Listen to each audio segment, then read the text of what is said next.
চলো চলো সামনে যাই, আরেকটু সামনে। সবচেয়ে চমৎকার যে ইন্টারেস্টিং ব্যাপারটি হচ্ছে এই কুকুরটি আমাদের সাথে অনেকক্ষণ ধরে ছিল।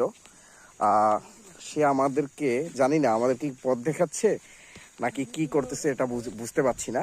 সে আমাদের ভাটের রাবার বাগানের ভেতরেই যখন ঢুকলাম তখন থেকেই আমাদের সাথে, আমরা অনেকটা ভেতরে ছিলাম এবং সেও আমাদের সামনে সামনে এগিয়ে যাচ্ছে। এই হচ্ছে আমাদের টিম।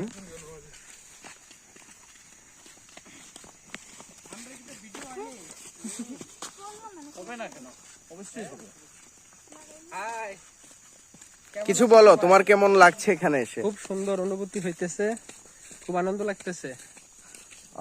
এই সব জায়গায় কি আগে আগে কখনো চা বাগানে এত কাছে কি বা এই গভীর জঙ্গলে কি কখনো আসা হয়েছে? হ্যাঁ, আসা হয়েছে, আগে একবার আসছিলাম, কিন্তু এই ভাটারে আসা হয় নাই। ভাটারে আসা হয় নাই। ফার্স্ট ভাটারা, এই জায়গাটা খুবই সুন্দর দেখতে। আচ্ছা, ধন্যবাদ জয়। মেজদি বলো, তোমার কেমন লাগছে এই জায়গায়? প্রকৃতির কাছাকাছি আসলে তো সবারই ভালো লাগে, ভালো লাগার কথাও।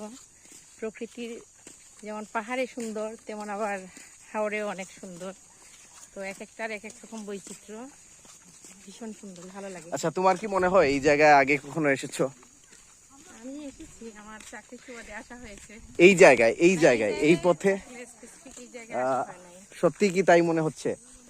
তুমি ভালো করে একবার দেখো, এই জায়গায় তোমাকে নিয়ে আমি একবার এসেছি, এই জায়গায় বাইক নিয়ে দিকেই এসেছিলাম। হ্যাঁ, ঠিকই আছে। হ্যাঁ, মনে আছে? পেট্রো বাংলা না? হ্যাঁ, এদিকেই পেট্রো বাংলার রাস্তা। আর এই হচ্ছে চা বাগান।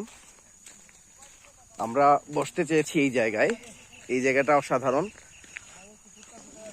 এই জায়গায় চাইলেও আমরা দারুণ কিছু ছবি তুলতে পারবো। দুদিকেই চা বাগান আছে এবং এসে আমাদের গ্রুপ। তারা কিন্তু এক সিরিয়ালে আসবো, তুমি কিন্তু তারা সিরিয়াল নষ্ট করতে পারতো।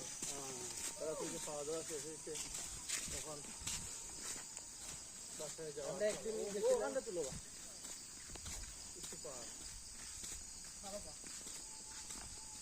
আমরা একদিন গেছিলাম কানলোয়া, মানে হ্যাঁ।